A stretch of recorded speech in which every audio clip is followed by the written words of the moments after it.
So when did the real estate bug hit you as far as a career? And tell me, take that initial stages of where you were. So my parents used to get the calls in the middle of the night for the air conditioners in the condos that they were renting. And I used to say to them, I would never do what you do. Property management and real estate, yuck.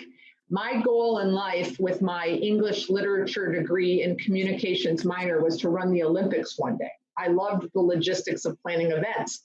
So my first job out of school was for my sorority. I traveled the country. I was a chapter consultant, and I visited campuses for 9 months and was involved in, A to Z, recruiting, financials, suicide awareness, just everything was great. A great job, lived on the road for a year, didn't really make any money. And then when I came back to Florida, my boyfriend at the time lived in Miami. So I said, let me look in jobs in Miami.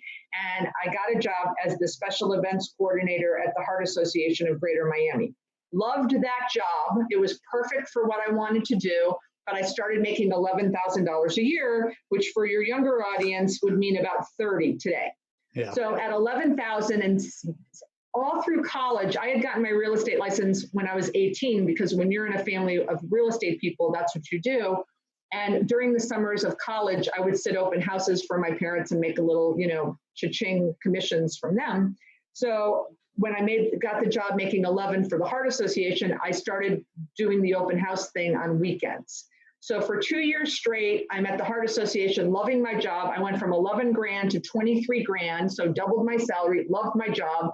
But I started making I think I was making $50 a weekend when I first started on the real estate gig. And then I started selling houses. So I was probably making about 10 grand, which was 50% of my full-time gig, selling luxury homes in a development.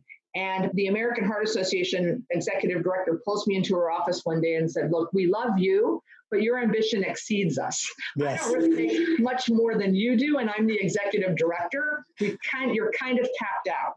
So why don't you go do the real estate thing full time and just volunteer for us and be on our board?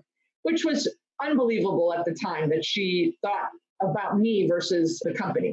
So I did that. I did a flip-flop, and I did the real estate, because the real estate people were pushing me to come full time anyway. So I did that.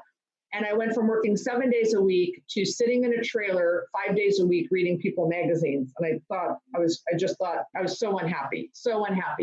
And then I met a woman who was helping us on Mother's Day weekend, who was a leasing agent for a shopping center developer, and said, you need to get into commercial real estate. I said, gross, that's selling land. That's more boring than this. There's this new thing, and it's called leasing. And you help people open bagel shops in grocery anchored shopping centers, and you become part of their life because you help them achieve the American dream.